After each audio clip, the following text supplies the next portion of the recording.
harga minyak dunia minus. Apa sesungguhnya yang terjadi? Lalu dunia mau kemana ini? Begini melihatnya dari kacamata analisis intelijen ekonomi. Siapa yang menggerakkan pertama kali terhadap harga minyak tadi?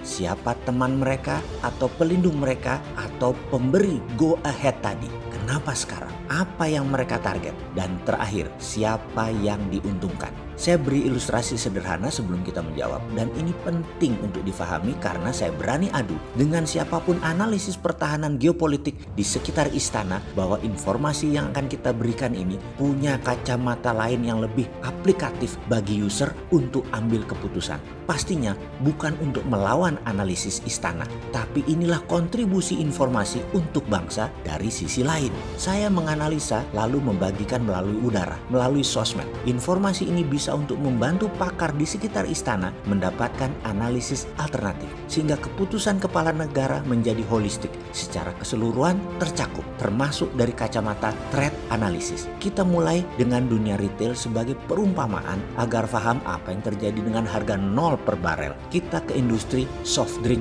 minuman ringan. Kita semua tahu mengapa setiap pebisnis produknya ingin menjadi market leader. Market leader itu menentukan harga, menentukan positioning pasar, menentukan profit, dan menentukan jalannya market ke depan. Katakan saat ini market leader adalah teh botol sosro.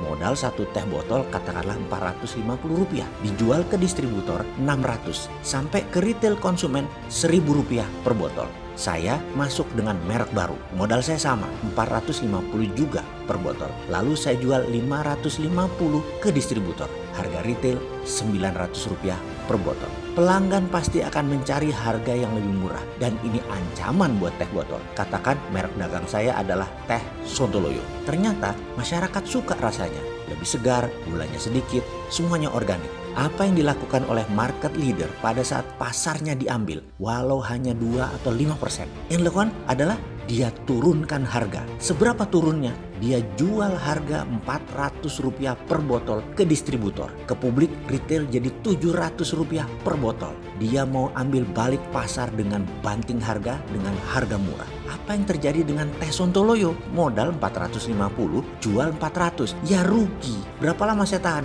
Nggak akan lama. Saya tutuplah usaha saya. Mana tahan bayar overhead? Mosok bisnis minus. Teh botol sosro bagaimana? Juga rugi. Tapi dia masih punya cadangan devisa karena puluhan tahun sudah berbisnis. Kemudian ketika teh Sontoloyo tutup, sosro ambil balik pasarnya dan kembalikan lagi harganya ke Rp1.000 di retail. Kita lihat dunia perminyakan dengan mengingatkan perkataan Henry Kissinger, mantan Menteri Luar Negeri Amerika yang legendaris itu. Control oil, you control the nation. Control food, you control the people.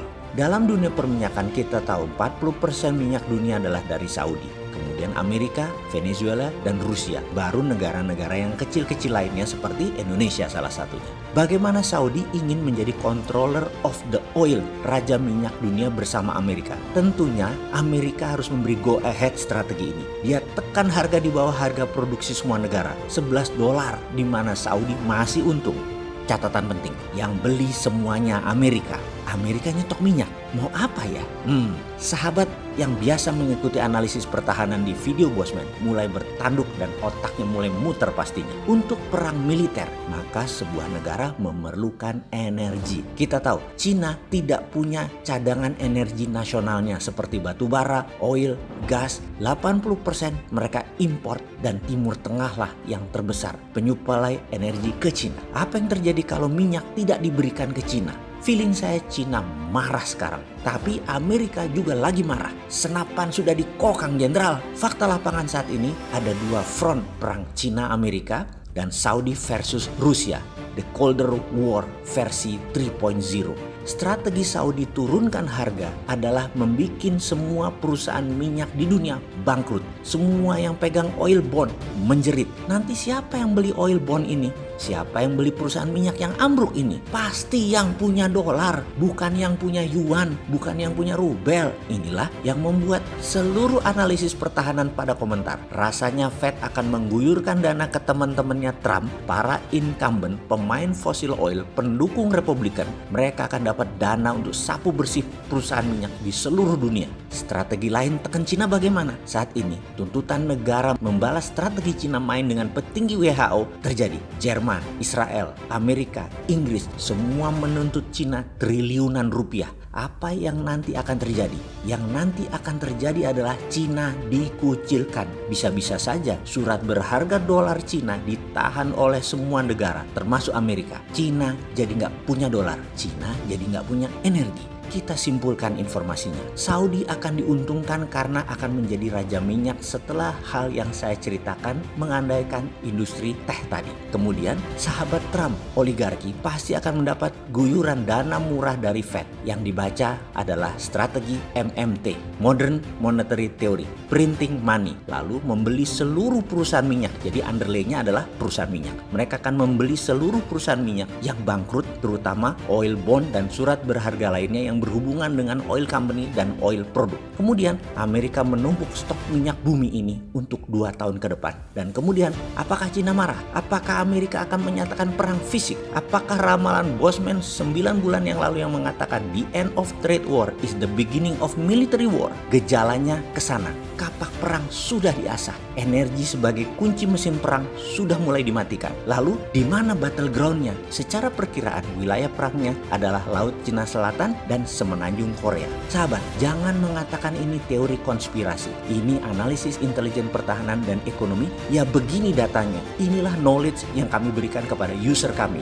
Data tanpa analisa tidak jadi informasi. Informasi distrategikan jadi knowledge. Pak Presiden butuh knowledge, bukan butuh data, bukan butuh informasi. Di lingkar istana siapa yang jago analisa dan strategi? Yuk duduk, knowledge-nya sama nggak? Action berikutnya ya terserah user mau dipakai apa tidak knowledge tadi. Kalau saya tahu banget apa yang saya lakukan dengan knowledge ini. Sekedar info, solusinya tidak miring kemanapun, tapi NKRI garis lucu.